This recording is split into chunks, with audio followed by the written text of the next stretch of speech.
Jadi kita tengok bahagian seterusnya, okey, iaitu stability of body.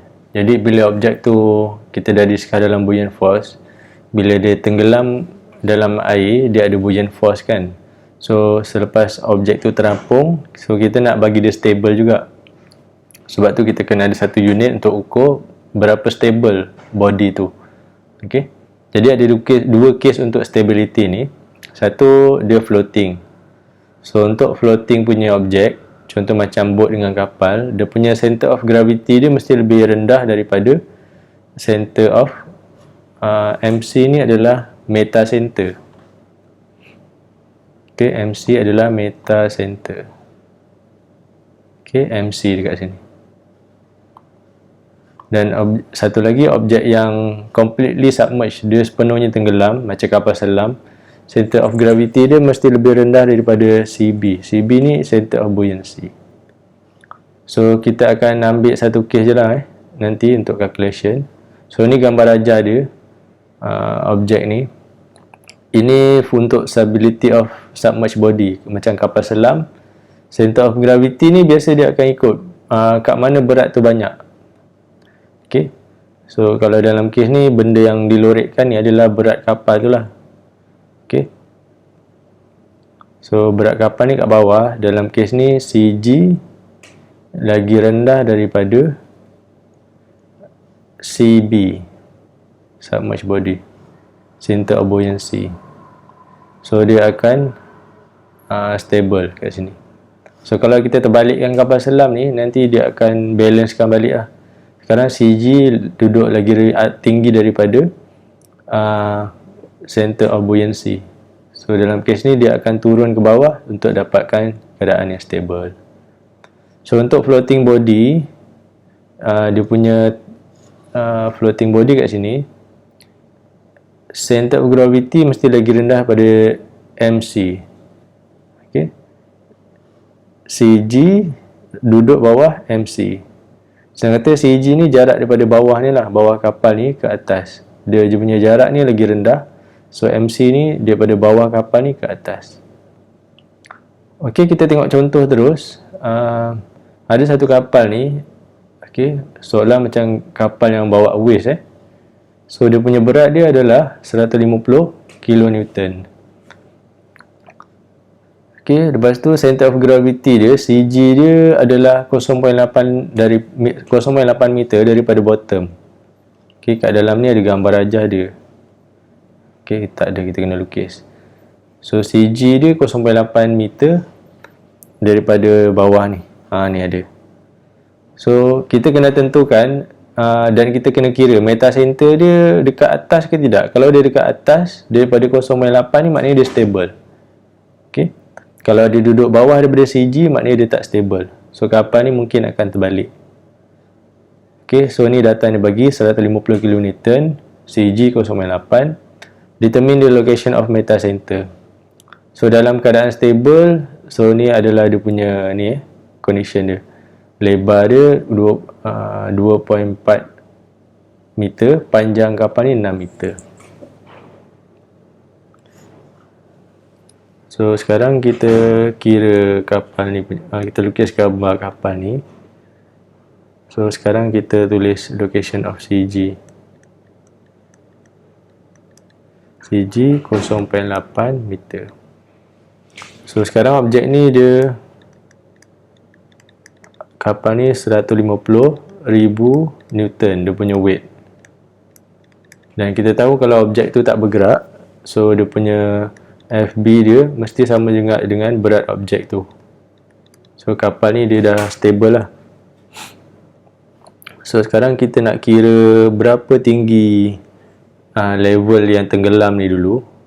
Okay, ataupun kita buat sebagai simbol X. So X tu berapa dia tenggelam. Depth of submersion. So kita boleh buat lah definition yang kita nak, tapi dia adalah tenggelam tu.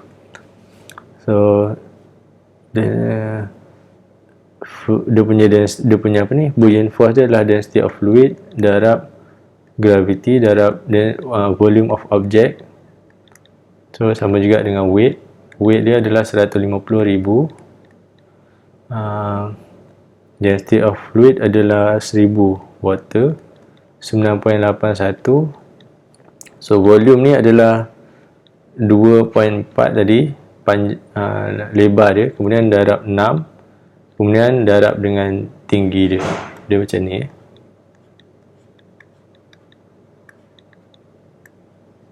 So ni 2.4, so ni 6, so ni adalah X.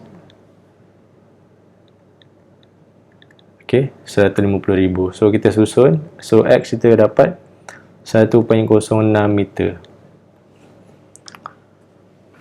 Okay, so bila kita dah ada panjang ni, so sebenarnya kita boleh dapat satu benda, iaitu dia punya center of buoyancy. Center of buoyancy ni sebenarnya setengah daripada kedalaman dia tenggelam. Okay, tadi kita dapat 1.06. CB kita adalah 0.53 sebenarnya, separuh daripada 1.06. Okay, 0.53. Okay, kita boleh buatlah gambar rajah dia nanti, tak apa. So kemudian kita nak kira meta center kan. So kat sini lah fungsi CB yang kita kira tadi. So kita nak kira MC adalah CB campur MB. Senang kata kita nak kira MB lah. Okay, nak pendekkan cerita. So apa tu MB?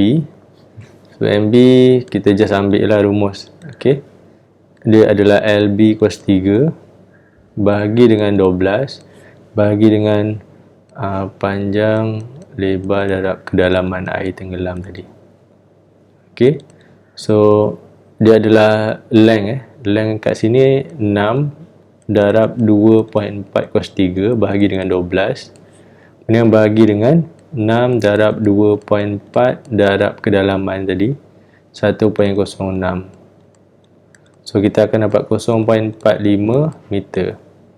So kita nak kira meta center sebenarnya, kita nak tengok dia lagi tinggi kan. So CB campur dengan MB. So CB tadi 0.53. Okay, kita campur dengan 0.45 meter. So kita akan dapat 0.98 meter. So sekarang bila kita dah dapat MC ni, untuk dia stable dia mesti lagi tinggi pada CG. So sekarang betul lah.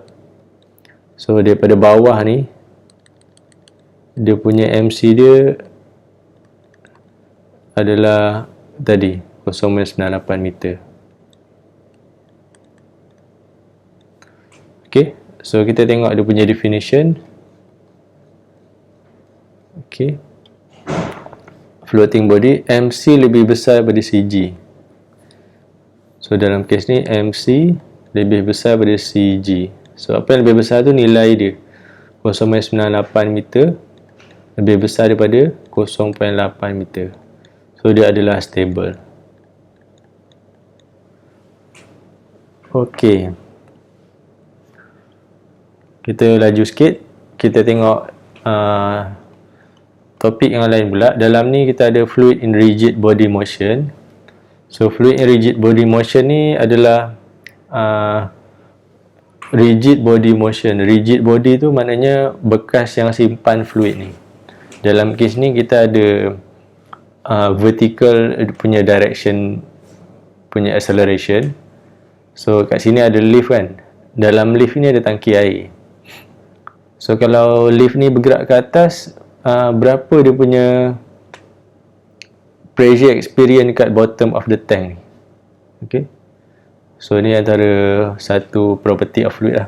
Kemudian bila elevator ni turun ke bawah, berapa pressure dekat bottom tangki ni, bottom of the tank.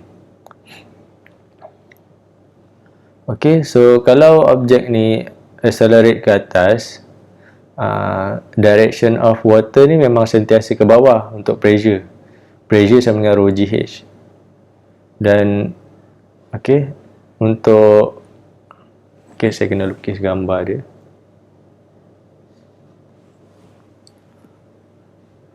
Rigid body motion. So untuk A tu elevator tu naik kan. Okay, dia positif. So sekarang kita ada gravity. So bila lift ni naik atas, so water dalam ni akan ada satu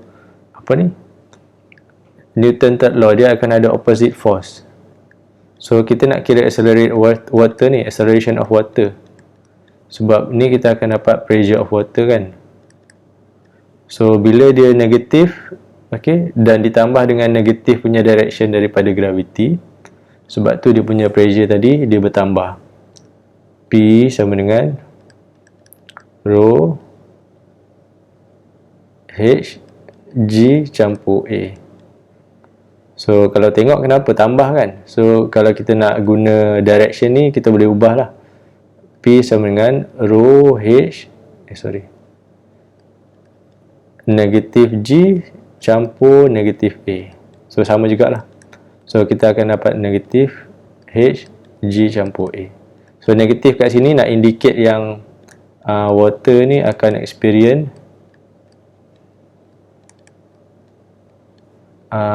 more pressure. Okay, water tank bottom water tank ni dia akan experience lebih banyak pressure. Okay, so dalam kes kedua, lift tu turun ke bawah pula. So kita ada negatif G. So lift turun ke bawah. So bila lift turun bawah, air dalam ni akan bergerak ke atas sebab Newton third law dia akan jadi opposite direction. Okay, yang bergerak memang lift, tapi air ni dia akan naik ke atas lah, dia punya reaction dia. So dia akan jadi positif. Okay, so, dalam kes ni P sama dengan rho H negatif G campur A. Okay, terbalik pun tak apa, tak ada masalah. So kita boleh buat negatif rho H G tolak A, sama je lah. Okay, dengan rumah atas ni. So negatif tu nak indicate yang experience tank ni akan experience, okay, bila ada movement. So kalau kita nak biarkan dalam yang atas ni pun boleh juga, tak ada masalah. A tolak G pun boleh. Okay. So tadi kita dah tengok rigid body motion dekat vertical punya direction. Sekarang kita nak tengok kepada horizontal punya movement, maknanya dia ke kanan dan ke kiri. So bila ada satu liquid dalam tangki ni, so bila kita tahulah bila objek luar ni kita gerakkan ke kanan, so reaction objek ni akan bergerak ke kiri kan. Okay, so yang ke bawah ni, acceleration gravity ni mesti ada. So ke kanan sekarang dia punya acceleration dia 1 meter per second. So soalannya berapa angle yang kita nampak juice ni naik ke atas. Okay, so kita boleh kira gunakan teorem Pythagoras. So kita nak dapatkan dia punya angle ni adalah tangent of Y bagi dengan X. So 9.81 bagi dengan 1, 1.47. Okay, itu sajalah untuk bab ni. Sekian, terima kasih.